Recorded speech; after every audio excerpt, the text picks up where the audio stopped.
vamos en busca de ti, guiados por el Señor, cantamos a una voz.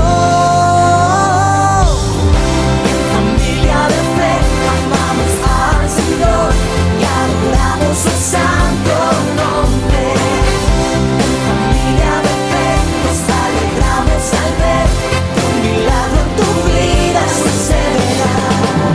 Si te sientes cansado y no puedes seguir, levanta tu mirada, el cielo viene a ti. Una canción, un corazón, en familia de fe, te esperamos. Y una de las anécdotas o historias que bíblicamente nos puede ayudar a comprender un poco más sobre el lado oscuro y el lado de la luz es la parábola del hijo pródigo. Esta semana hemos venido hablando de cómo el lado oscuro siempre va tentando, la oscuridad siempre va buscando explayarse en el corazón de los hijos de Dios y siempre va a buscar hacerte caer, siempre va a haber una tentación que quiera llevarte hacia donde Dios no quiere que vayas.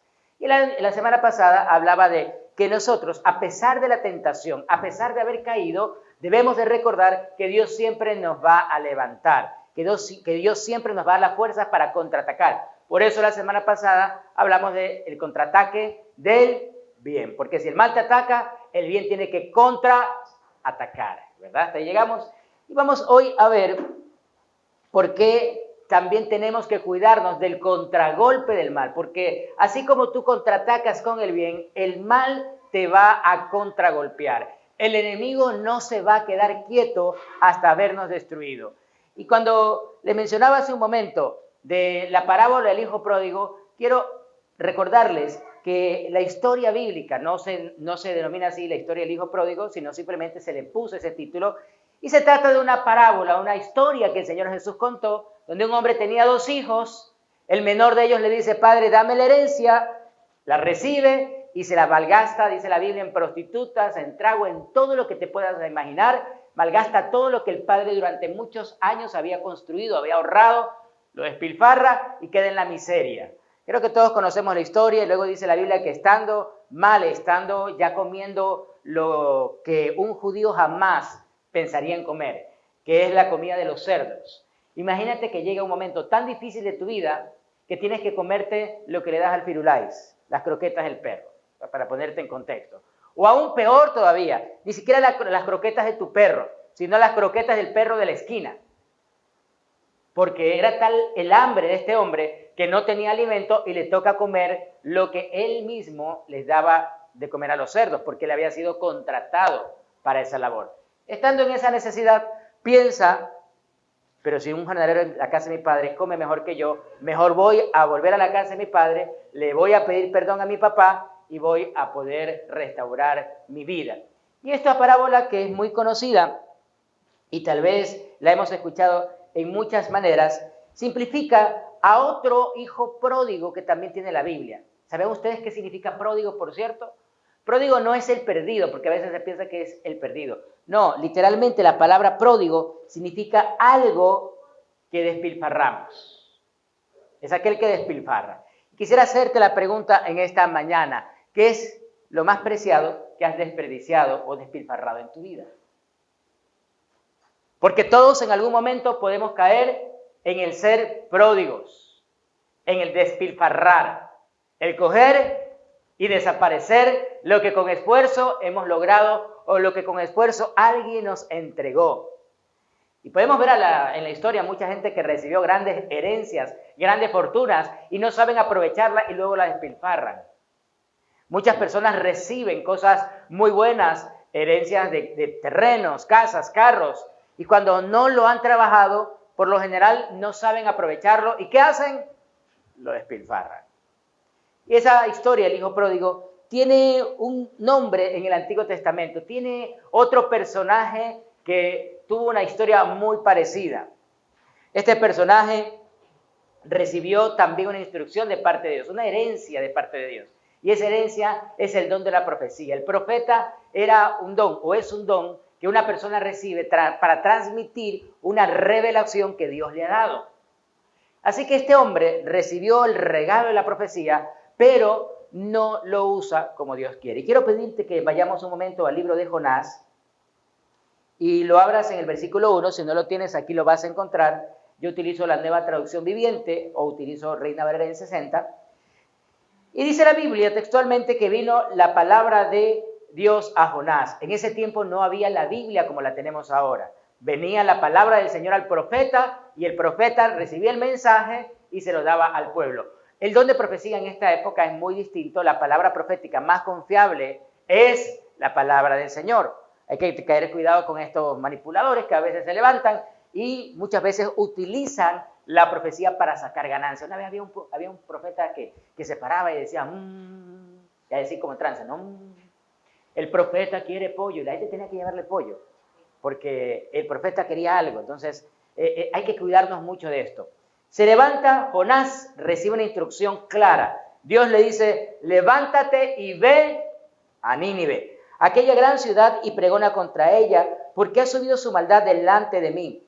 Y Jonás se levantó para huir de la presencia de Jehová a Tarsis y descendió a Jope, y hay una nave que partía para Tarsis, y pagando su pasaje, entró en ella para irse con ellos a Tarsis, lejos de la presencia de Jehová. Y este pasaje, que posiblemente también lo hayas leído, notamos que Jonás paga un pasaje y desciende. Cuando uno desobedece a Dios, no asciende en su vida, desciende. Una persona que no escucha al Señor, que no obedece la instrucción de Dios, lejos de irle bien, comienza a descender en su estilo de vida, comienza a descender en su salud, comienza a descender en las cosas que se había trazado. Este hombre intenta huir de parte del Señor, la palabra del Señor, y es ahí donde vemos que este hombre estaba despilfarrando algo muy importante, que era la bendición que Dios le había dado. Yo creo que todos, en algún momento, como les decía, nos hemos convertido como Jonás en despilfarradores. Pero lo más barato que hemos despilfarrado es el dinero. ¿Sabes por qué? Porque hay otras cosas que son más caras que el dinero. Hay cosas tan costosas que el dinero no las puede comprar. Por ejemplo, la salud. ¿Es algo muy costoso o no? Y a veces lo despilfarramos. Y te dice el médico, no comas eso, y te vas y hay una vez al año. Y esa vez al año no es una vez al año, es una vez por semana, o 2 o 3 veces por semana. A veces despilfarramos el tiempo, y es algo muy valioso. No medimos el tiempo o no cuantificamos cuán valioso es nuestro tiempo. ¿Cuánto ganas por hora? ¿Cuán valioso es tu tiempo? A veces las personas nos rodeamos de lo que yo llamo vampiros del tiempo. Hay gente que va y te roba el tiempo. Nos pasa mucho a los líderes, a los pastores, que a veces las personas caen en la iglesia y le dicen, 5 minutitos nomás, y esos 5 minutitos se convierten en 1 hora y media, 2 horas. Y te has puesto a pensar, ¿qué tenía planificado el pastor o el líder en ese tiempo? Por eso hay que tener mucho cuidado con robar el tiempo del otro. Mira a tu vecino y dile, tenemos que ser cuidadosos con el tiempo. Vamos a imaginarnos que recibes una promesa de un multimillonario y te dice, te voy a regalar por cada hora de tu vida que inviertas en una determinada labor, te voy a dar $100. Pero si te distraes, no te los doy. ¿Cuidarías tu tiempo o no? Acuérdate, por cada hora que inviertas en la tarea que él te va a poner, vas a ganar $100. Pero si te distraes, no te lo ganas. ¿Cuidarías tu tiempo o no? Familia, tenemos que cuidar el tiempo, no podemos despilfarrarlo. Cada año que pasa no es un año más de vida, es un año menos de vida. El tiempo de nuestra partida cada día se acerca. El otro día veía fotos antiguas de cuando comencé el ministerio, aproximadamente 2006, cuando comencé el ministerio, y algunos de ustedes ya eran parte del grupo, de los grupos que abrimos en ese tiempo, y estábamos jovencitos, yo no tenía canas, ustedes me sacaron canas. Muchos estaban de mucho menos edad, estamos hablando de unos 15 años atrás, y cómo ha cambiado el tiempo, cómo nos ha cambiado el tiempo, perdón, cómo hemos cambiado. El tiempo va avanzando, y como decía el profeta Juan Gabriel, no perdona, ¿sí o no? Pero hay algo más que también podemos desperdiciar y despilfarrar, y es el amor. El amor de las personas a veces la despilfarramos. Hemos dejado a un lado el amarnos, el cuidarnos como familia, el pasar tiempo. A veces estamos sentados en la mesa y en lugar de conversar, de poder abrazarnos, de poder dialogar, mirarnos a los ojos, estamos con el celular. Las cenas familiares han cambiado. A mí me enseñaban que los cubiertos iban de un lado, ¿sí?, la cuchara de otro lado, y ahora el celular tiene que ir también en un lado de la mesa. Es muy importante que recuperemos también el amor, pero hay algo a lo que debemos nosotros de ponerle cuidado y que no podemos despilfarrar. Y en esto me quiero centrar en esta mañana. Es la sabiduría que Dios nos quiere regalar. Querida familia, la sabiduría también podemos despilfarrarla. La sabiduría es algo que Dios nos da cuando tenemos temor en Él, pero también cuando vamos a su palabra y aprendemos sobre Él. Así que quiero invitarte, la Biblia dice que pidamos a Dios sabiduría. Mira a tu vecino y dile, pidámosle al Señor sabiduría. Eso es un regalo maravilloso, que no lo apreciamos. Y Dios nos quiere regalar sabiduría, pero no la sabiduría humana, diabólica, no la sabiduría del hombre, sino una sabiduría celestial. Y quiero pedirte que vayamos otra vez a Jonás, porque Jonás pasa una dura situación. Jonás capítulo 2, te pongo en contexto. Jonás decide desobedecer a Dios, ya vimos el pasaje, se va a otra ciudad. Nínive para Jonás era terrible. De hecho, los arqueólogos han descubierto que Nínive era una ciudad tan terrible que todo el mundo le tenía miedo, hasta los imperios mundiales le tenían miedo a los ninivitas, porque los guerreros de Nínive eran crueles. Cuentan que han encontrado vestigios que describían lo que hacían los ninivitas cuando capturaban a sus enemigos. Los desollaban vivos. Llevaban a las mujeres y a los niños y los vendían como esclavos. Eran terriblemente crueles, enterraban a sus enemigos en el desierto vivos para que las escorpiones y las serpientes se los coman.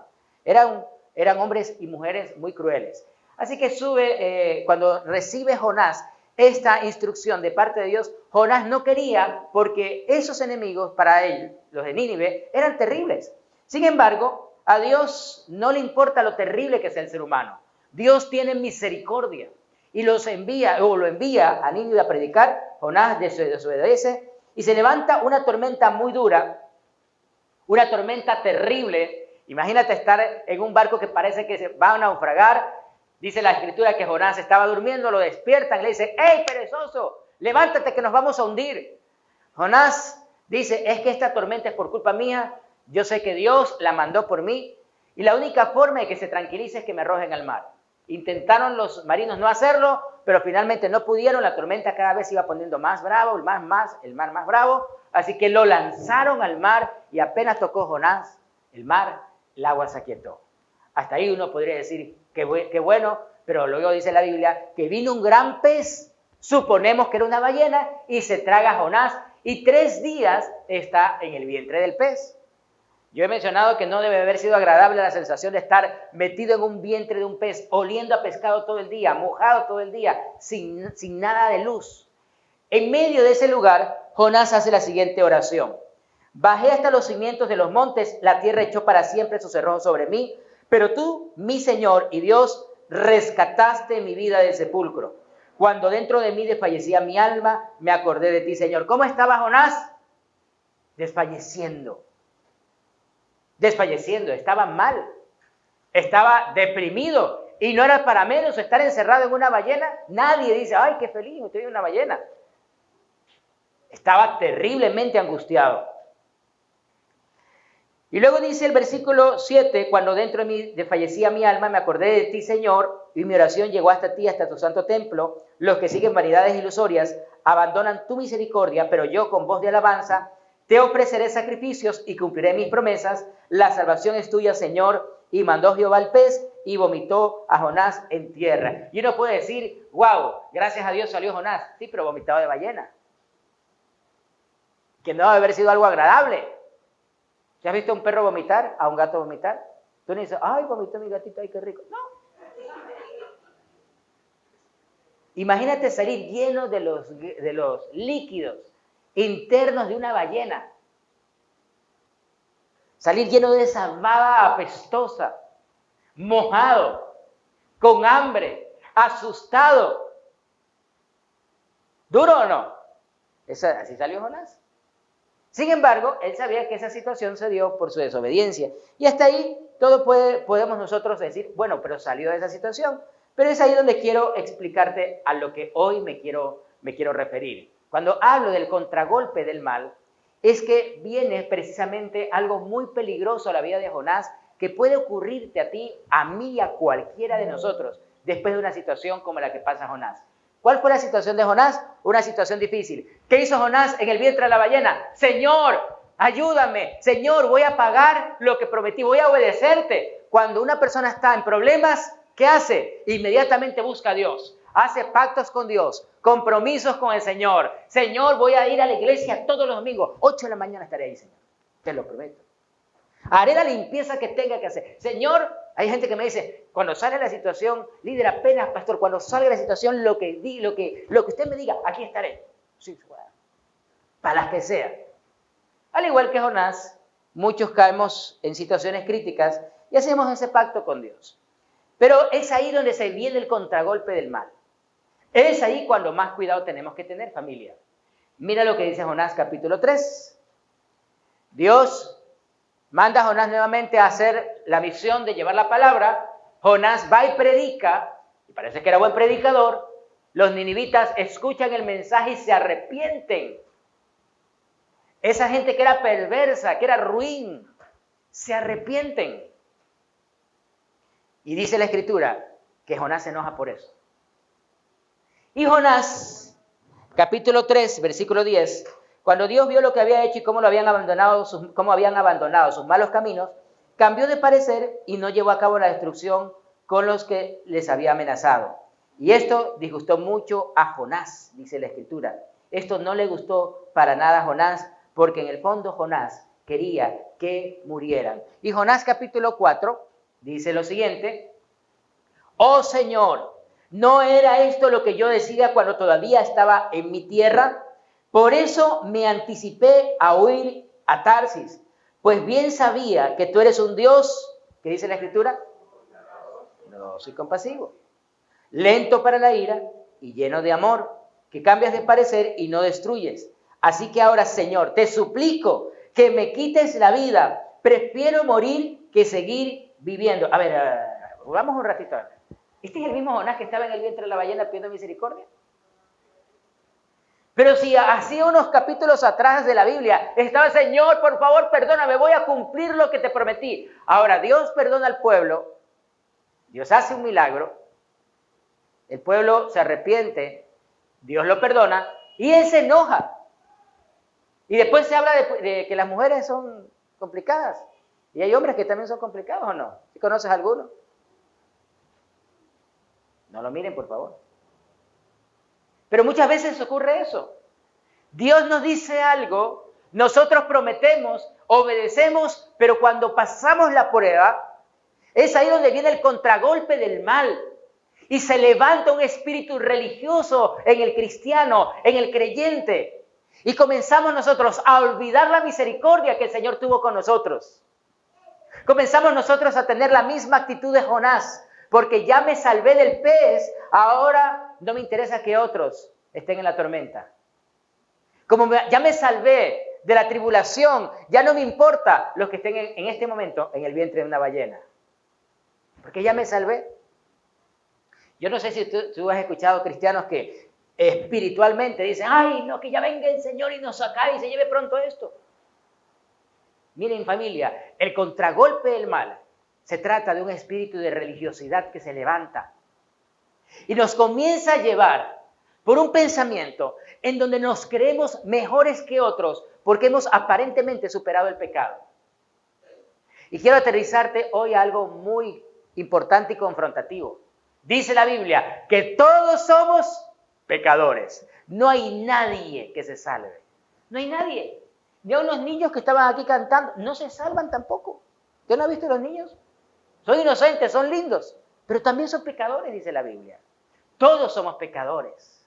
No hay nadie, absolutamente nadie. Ahora Jonás recibe el mensaje, va, lo comunica, la gente se convierte y es ahí donde el pródigo vuelve a aparecer. Pero esta vez, acuérdense qué significaba pródigo, que era el que despilfarra.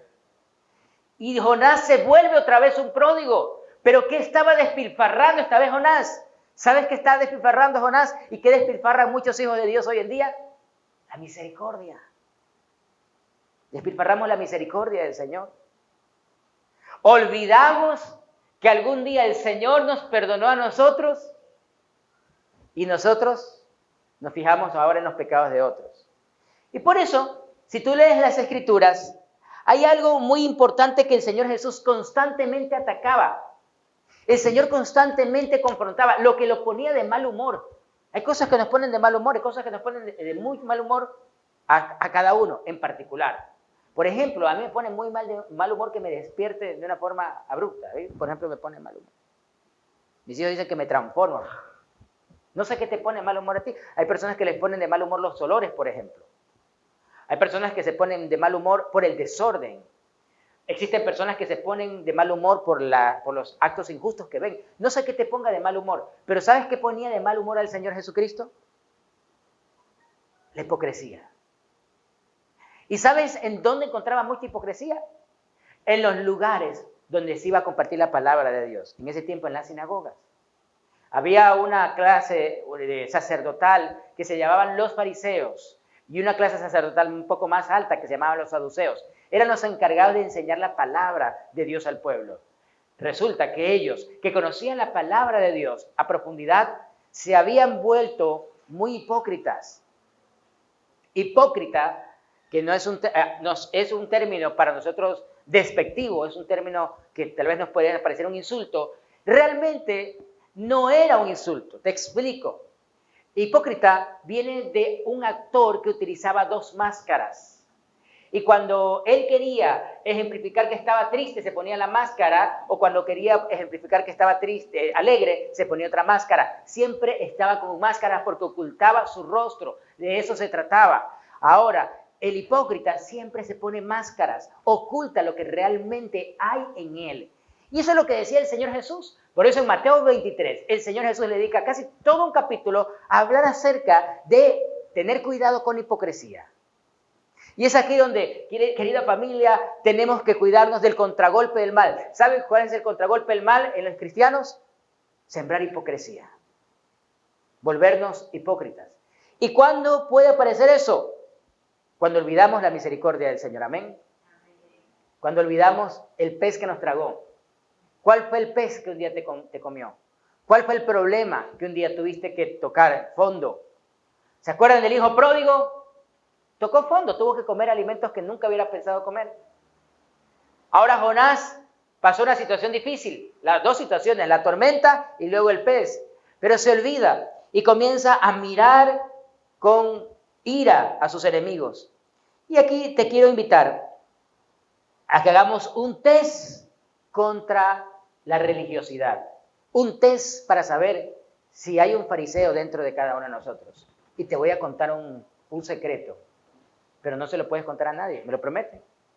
Pero cuando yo he estudiado acerca de los fariseos, me he dado cuenta que en mí había un fariseo. Es decir, también tengo tendencia a la hipocresía. Y tal vez este test pueda ayudarte a revisar si tal vez en ti también ha surgido un fariseo. Y como le escuchaba una vez a un predicador, podemos ser fariseos en recuperación. Así que comienza a anotar o comienza a poner un 1 y un 0 si es que este test te puede ayudar. Primer ítem o primera pregunta, un fariseo o alguien con espíritu religioso se vuelve un santurrón o santurrona. Te explico qué es santurrón o santurrona. Es una persona que muestra devoción religiosa exagerada. Ese es un santurrón o santurrona. Es exagerado. Es una persona que ya va más allá de lo que normalmente se hace. Por ejemplo, no quiere despegarse nunca de la iglesia. Es una persona que se levanta muy, pero muy temprano y critica a los que no se levantan. O que siempre está buscando que la gente haga lo que ella hace o lo que él hace. Son santurrón o santurrona. Segundo ítem, muestra una falsa humildad. La falsa humildad consiste en pensar que porque soy pobre o porque tengo los zapatos rotos, o porque tengo cara de Boca Chico así de frito. Soy humilde. Y la humildad no es sinónimo de pobreza, no es sinónimo de depresión, no es sinónimo de tristeza. Humildad es saber quiénes somos y guardarlo para nosotros mismos. Es aprender a entendernos bien, conocernos bien, saber nuestras capacidades, pero no presumirlas. Eso es ser humilde. Ahora, otro ítem para saber si alguien tiene un espíritu religioso. ¿Me siguen o no? El espíritu de religiosidad, al que tiene este espíritu, le encanta el reconocimiento de los hombres. Le gusta que le reconozcan. Ay, es que si ve cómo canto, si ve cómo me visto. Le gusta que la gente lo admire, lo alabe, o lo que llamamos aquí, que lo cepillen. Ay, qué bonito que usted predica. Ay, qué bonito que usted canta. Ay, qué bonito que usted hace eso. Qué bien. No está mal que te digan un halago. Por favor, no me vayan a los maridos a decir, no, es que, entonces viste que no tengo que decirte que eres guapa. No, al contrario. A las mujeres siempre es bonito decirles que se ven lindas. Pero es cuando nosotros comenzamos a fingir algo que no sentimos por quedar bien con los demás. Y nos gusta que nos halaguen, que nos digan algo que de pronto ni nosotros mismos lo creemos. Y es allí donde se levanta el espíritu de religiosidad. También otra forma para saber si el espíritu de religiosidad nos ha tocado es que son duros con los pecados ajenos, pero blandos con los pecados de ellos o los de su entorno. Y resulta que una vez, una anécdota que contaba alguien en una iglesia, es que una señora que pertenecía a la célula, al grupo de líderes, a los fundadores, a la asamblea de esa iglesia, va y se acerca al pastor y le dice, pastor, hemos conocido que uno de los muchachos de la alabanza es homosexual. Estuvo en el homosexualismo o es homosexual. Y no estamos de acuerdo. Y quiero pedirle, en el nombre del comité de la iglesia, que ese muchacho sea echado fuera. No debe de estar aquí en la iglesia, porque puede dañar a los demás. El pastor lo escuchó y le dijo, me parece muy interesante lo que me dices. Está bien, vamos a tomar cartas en el asunto. ¿Qué pides? Que se lo eche, que no lo reciba. ¿Ok? Pero quiero también decirte algo muy importante. Hace algunos meses atrás recibí a tu nieto en el despacho de la iglesia y él me contó que estaba teniendo problemas de identidad sexual también. Pastor, no puede ser. Mi nieto, sí, su nieto. ¿Y qué vamos a hacer, pastor? Pues no sé, dígame usted, ¿también lo echamos? No, ¿cómo se le ocurre, pastor? Hay que ayudarlo. Él está buscando ayuda, hay que ayudarlo. ¿Y por qué no ayudamos también al otro muchacho? Mira, la hipocresía se levanta cuando yo con los pecados de mi familia, mis propios pecados, soy blando, pero critico a otros. Muchos de nosotros nos da coraje los políticos corruptos, ¿sí o no? Pero ¿cuántas veces nosotros también hemos caído en corrupción? Ay, tenga para las colitas. Nos detiene el vigilante, tranquilo voy, no, tenga para las colitas. Pasa el municipal, el que me tiene que dar el permiso, y le doy una coima. Criticamos a los políticos, pero no nos damos cuenta que también nosotros hemos caído en algo así. Ahora, otra forma como puedes saber si se te ha dado este espíritu religioso, ojo, no te estoy insultando, solo que el enemigo comienza a atacar al cristiano con esto, amén. Y tenemos nosotros que identificar si estamos siendo atacados, porque si estamos siendo atacados, ¿qué tenemos que hacer? Contraatacar, sacúdete. Es importante que nos sacudamos de este espíritu de religiosidad. Mira, por eso es que en Familia de Fe hablamos mucho de esto y tal vez te parezca reiterativo en estos temas, pero es que una de las cosas más terribles que puede haber en una iglesia es que se levanten religiosos en esa iglesia y gente que comienza a ver, ay, pero es que mira cómo se viste tal fulano de tal, ay, pero mira las pelotitas que pusieron, ay, esos telones negros, seguro que, no, eso es satánico, eso es diabólico, y comienza a ver las cosas en su perspectiva y olvida que no todos pensamos igual y se preocupa más por la forma que por el fondo. Esa es otra particularidad del espíritu religioso, otro ítem. Se preocupa más por la forma que por el fondo. ¿Cuál es el fondo del cristianismo? ¿Cuál es la esencia del cristianismo? ¿Predicar a Cristo o no? Esa es la esencia del cristianismo. Predicar la palabra de Dios. Llevar a otros al genuino arrepentimiento. Eso no es así. Lo demás son formas. Que si pones una decoración, que si pones a Star Wars, que si disfrazas ahí, traes a Chewbacca, no sé. Son cosas de forma, no de fondo. Pero el cristiano religioso ve las cosas de forma y las quiere poner de fondo. Ay, el pastor, ¿por qué no predica con corbata? Ay, las mujeres, ¿por qué se maquillan? ¿Y por qué se peinan así? Esas son cosas de forma, no de fondo. Y si tú me dices, pero la Biblia dice tal versículo, no son doctrina. Son interpretaciones. ¿Sí me hago entender? Hay cosas en la Biblia que no son doctrina, son interpretaciones que se les da para la forma, la convivencia de las comunidades cristianas que en esa época surgían. La doctrina fundamental son la base de nuestras creencias. ¿Y cuál es la base de nuestras creencias? Jesucristo como Señor y Salvador. Eso no lo puedes cambiar. Que la Biblia es la palabra de Dios, eso no lo puedes cambiar. Que tenemos al Padre, al Hijo, al Espíritu Santo, no podemos cambiar. Todo eso es doctrina. Lo demás son formas. Que si cantamos canciones movidas, que si otras cantan coro, que algunas iglesias no tocan batería, otras sí tocan, son cosas de forma, no de fondo. Pero cuando está el espíritu religioso, comienza a ver las cosas de forma como si fueran de fondo. Y es ahí donde la iglesia comienza a llenarse de personas religiosas. Y querida familia, así como su pastor les digo, hay que sacudirnos del espíritu religioso. ¿Sí? Sacúdanse. Ahí sí, hagamos la del Chavo, va de retro Satanás. Porque una de las cosas más comunes en esta época, uno de los ataques más comunes en esta época es llenar las iglesias de un espíritu religioso. En donde nos comenzamos a creer mejores cristianos que otros. Donde nos creemos la última Coca-Cola del desierto. El último encebollado de la Caraguay. Nos queremos, para contextualizar. Otros olvidan su historia. Y quiero concluir con esto, si me ayudas con un instrumental, por favor. Tú sabes que te volviste un cristiano religioso cuando olvidas tu historia.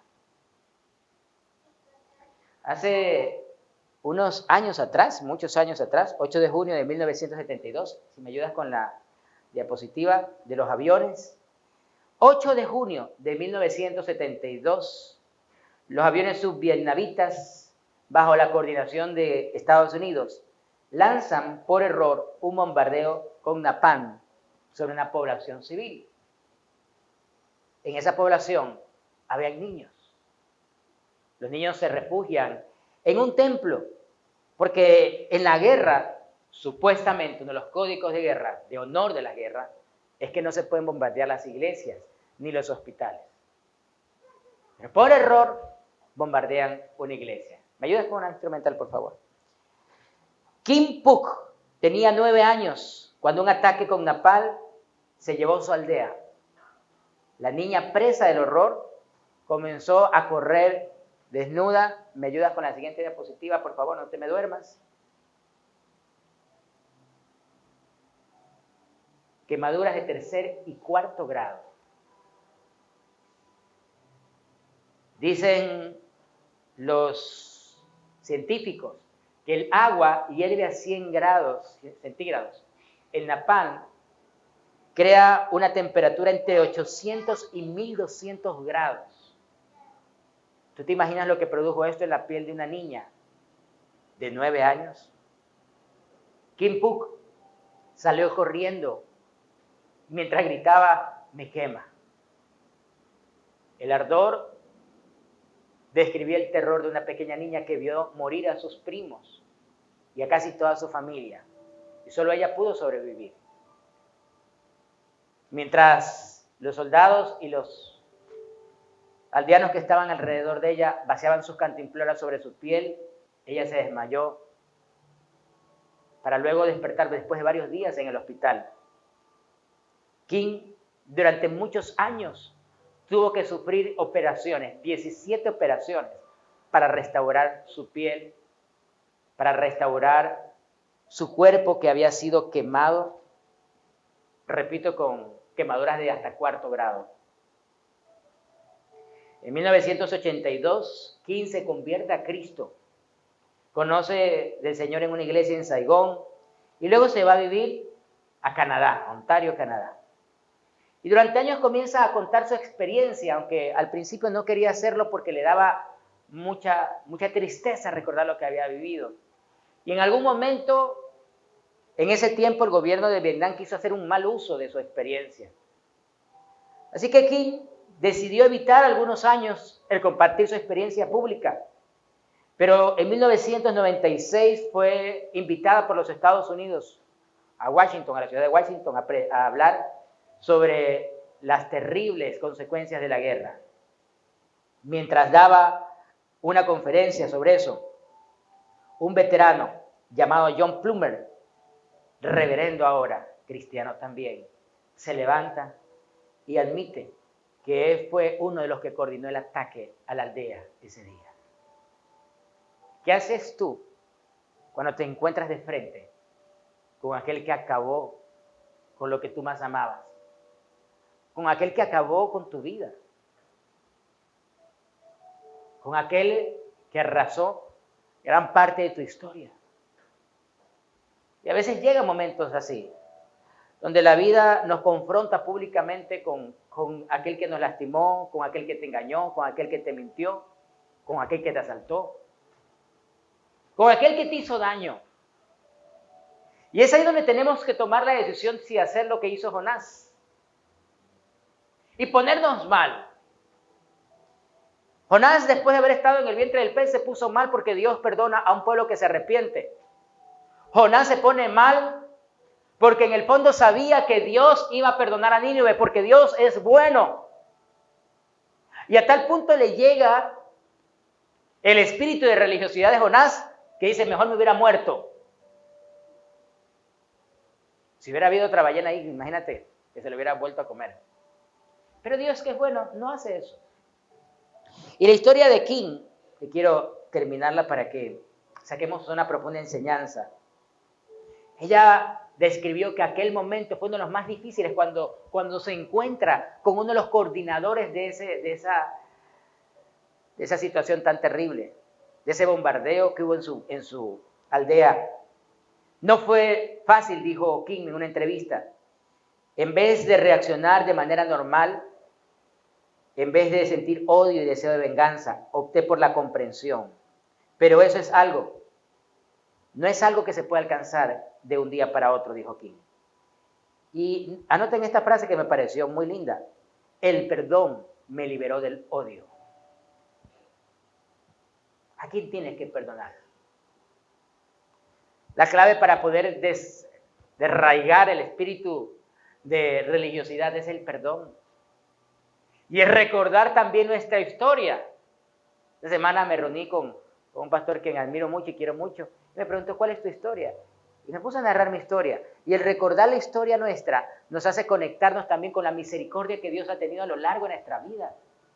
Familia, si estás aquí es porque Dios ha tenido misericordia de ti. Si estás aquí es porque el Señor ha sido bueno, ha sobrevivido una pandemia, hemos sobrevivido guerras, hemos sobrevivido malos gobiernos, hemos sobrevivido cosas muy duras y aquí estamos por la pura misericordia del Señor.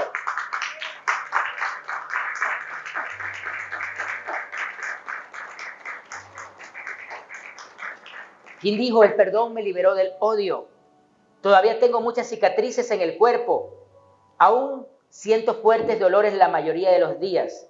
Pero mi corazón está limpio. El napalm es muy poderoso, pero la fe, el perdón y el amor tienen mucho más poder. Si todos aprendiésemos a vivir con verdadero amor, con esperanza y con perdón, no habría más guerras.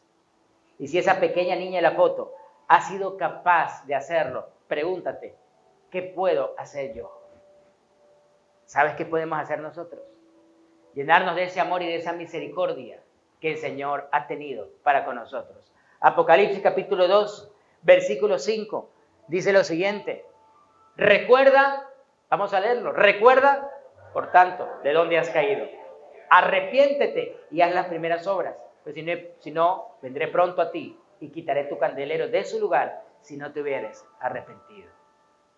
Si el Señor nos lleva a nosotros a que recordemos la misericordia que Él ha tenido, a un arrepentimiento genuino. Familia, por eso no podemos nosotros dejar de servirle a Dios. ¿Cómo vamos a dejar de servirle a aquel que dio a su Hijo por nosotros? ¿Cómo vamos a dejar de servirle a aquel que ha tenido misericordia de nosotros? El espíritu de religiosidad nos lleva a tomar la actitud de Jonás de no querer servirle más, pero el Espíritu de Dios nos lleva a buscarlo a Él, a querer servirlo, a tener gratitud con Él, porque Él ha sido bueno, porque su misericordia no se ha apartado de nosotros.